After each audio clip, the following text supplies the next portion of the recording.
Hey guys, what's up? It's Mr. Blizzard Biscuit here, and today I got a package in from my friends at the Wargame store. I buy pretty much 99% of my stuff from the Wargame store unless I find an awesome deal on eBay, because they offer about 10% off some items you might get even luckier. So today I'm looking at another walk. I'm looking at the Dreadknight, which is actually one of the models that caused me to start playing Grey Knights in the first place, because it's such a cool model. I'm sorry about the glare. Right, so I'm going to open it up. I'm going to do a full unboxing, build, and blah blah blah. You have each stuff. Right.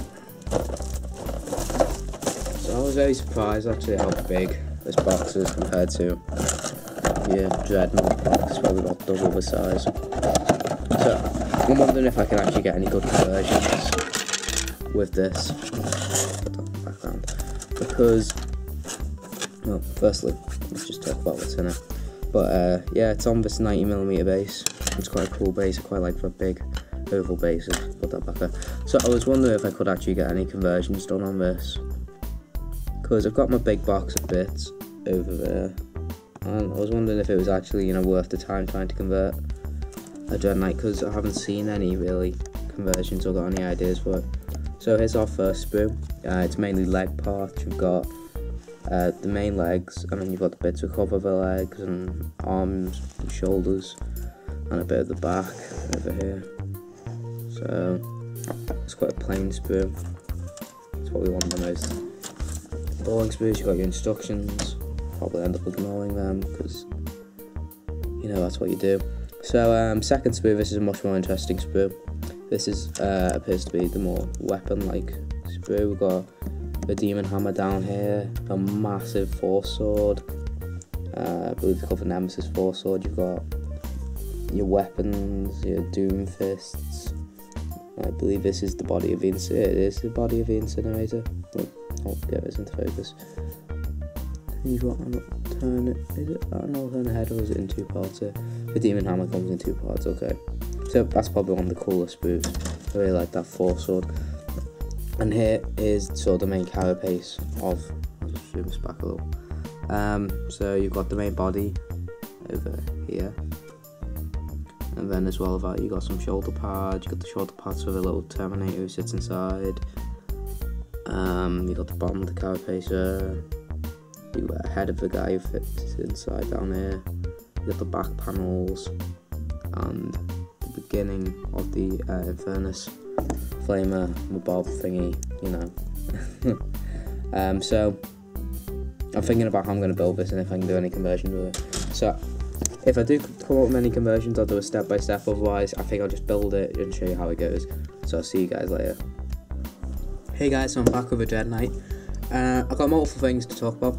Firstly, I just want to show you what I did. So with Dreadknight, this is a very basic loadout. He's just got his multi or combi flamer. I'm not sure which of the two it is, and his Nemesis Force longsword, which is nearly as tall as he is. It's really cool. I'll show you that. Turn it this way. You can see just how tall it is. A cool detail on it. Keep turning. See the side of his flamer there. I'm sorry about the darkness. There's not much more I can do about light in here, because I've moved my location. I might show you in a future video what my new station looks like. So see his leg pistons, those are really cool. On the back of his carapace.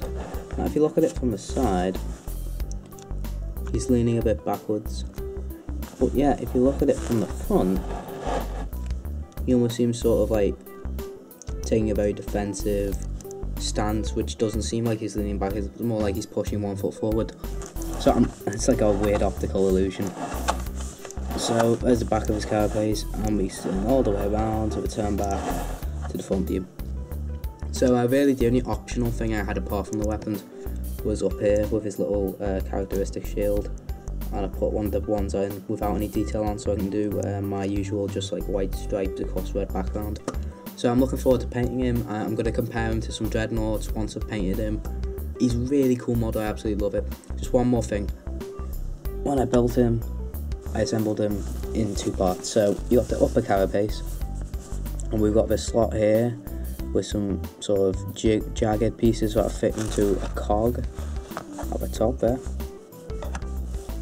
and this sort of just ball joint that you, well, not ball joint, I don't know what you call it, but it's a bump, and that bump fits into this hole, and then you can turn them. Now, I was going to keep it like this for transport edge, but it's only about an inch bigger, and I don't think that's a big deal, and I don't like how unstable it is, so I don't think it'd be good in play.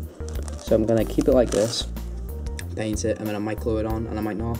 I might leave it, and then if you guys think I should glue it on or not glue it on, I'll do that after the video's finished and I've painted them. So it's totally up to you, I guess, in the comments if anyone else has a dread not glued. I'd just be afraid of it, you know, being not just the top bit being knocked off the table during gameplay. So thank you guys. I'm going to come back with it painted and compare it to some other models I've got and tell you what I did with it. So see you then. Hey guys, here he is. He's fully painted and ready for battle.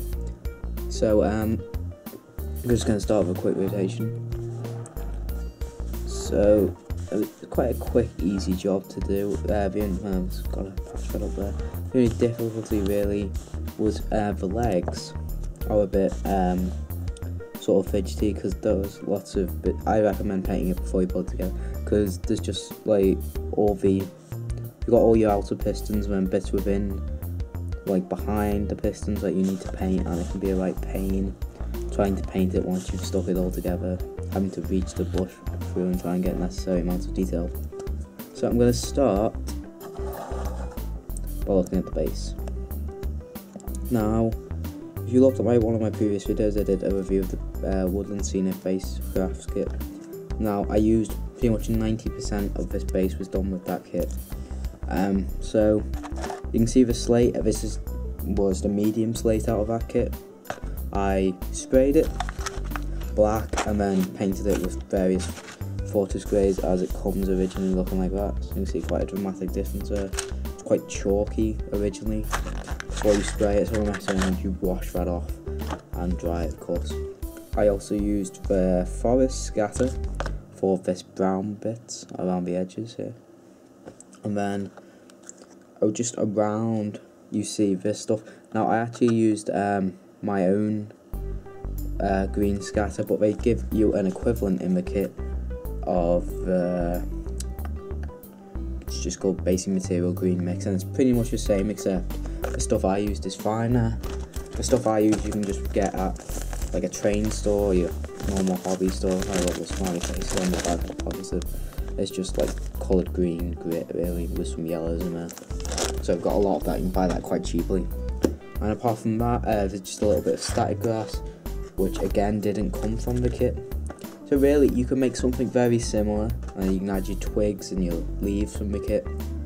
But the thing with the kit, the only thing I found lacking when using the kit is it doesn't. I want a grass scatter and a static grass, so that's something I recommend you buy as well as a kit. So working up, you can see on my legs I put some red in. I put some red down here, sort of, just because it's like the GW kit, they put lots of black in it because it's just so much silver, and in my case so much grey. I really wanted to break it up with some red, sort of just like parts up the kit. So I have his right leg painted with a stripe down it, and these two things covering it over the top of the legs. Move up lots and lots of grey, and then we reach the top bit where we have the flamer, the paladin in the middle, lots of gold on him. And the sword, just take a quick look at the sword, shall we? Now, I can't do this whole gradient sword thing. Lots of people are very capable at. So what I did was pretty much I put, what's the old colour called? I believe it's enchanted blue. It's a lot of enchanted blue on here.